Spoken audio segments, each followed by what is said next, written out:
Benvenuti nel nostro showroom Maserati in compagnia di Giorgia Mondani con gli Speed Time Talks, il secondo episodio. Ritornano, Giorgia, giusto? Esatto, grazie Alessandro, un piacere essere qui, non vedo l'ora di sapere di più dell'auto che mi presenterai. Iniziamo con questa bellissima Maserati MC20 Notte, un esemplare limitato. Questo è uno dei 50 esemplari al mondo prodotti di MC20 Notte che adesso descriviamo più nel dettaglio.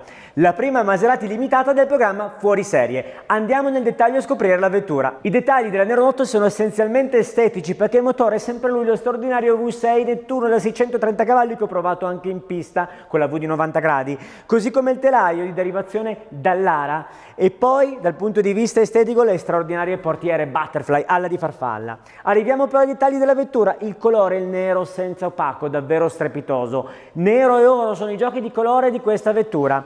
Il cerchio, ad esempio, Bird Cage Design, nuovo con questo colore nero opaco abbinato all'oro. L'oro è un oro bianco speciale che ricorda il motorsport, le vittorie nel motorsport.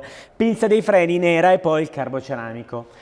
Il colore oro bianco in realtà è ripreso anche nella scritta MC20, abbinato poi al carbonio che corre lungo tutta la vettura, il front splitter, il diffusore posteriore, il tridente dello stesso colore oro bianco e poi la scritta Maserati al posteriore. Ma anche nell'interno il gioco dei colori continua.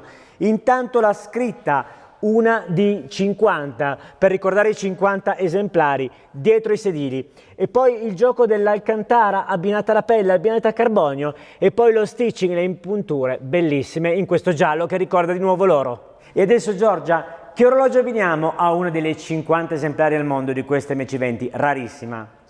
Per questa macchina sportiva ho pensato a un orologio molto legato al mondo dei motori e si tratta di un Daytona.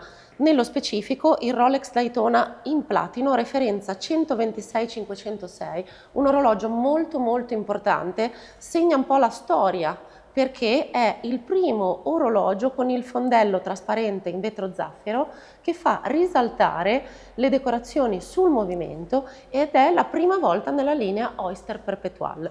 Questo orologio è appunto in platino, ha un quadrante color azzurro ice ed è la versione impreziosita da un set di diamanti sugli indici. Una vera chicca per gli appassionati che ha un prezzo di listino di 86.350 euro e un valore di mercato perché è molto difficile reperirlo nelle boutique della marca Rolex. Questo orologio ha un valore di mercato sui 125.000 euro. Grazie Giorgia, perché quello è uno dei miei Daytona preferiti. Non ho avuto mai opportunità di vederlo dal vivo e sono davvero felice che l'hai portato quel Daytona insieme al Le Mans, che come sai è uno dei miei sogni inarrivabili. Parliamo però di Maserati. Il listino di questa MC20 Notte, uno dei 50 esemplari al mondo, è circa 339.000 euro per davvero una vettura super esclusiva del marchio Maserati destinata ai collezionisti. Cosa ne pensate quindi di questo abbinamento? Commentate qui sotto.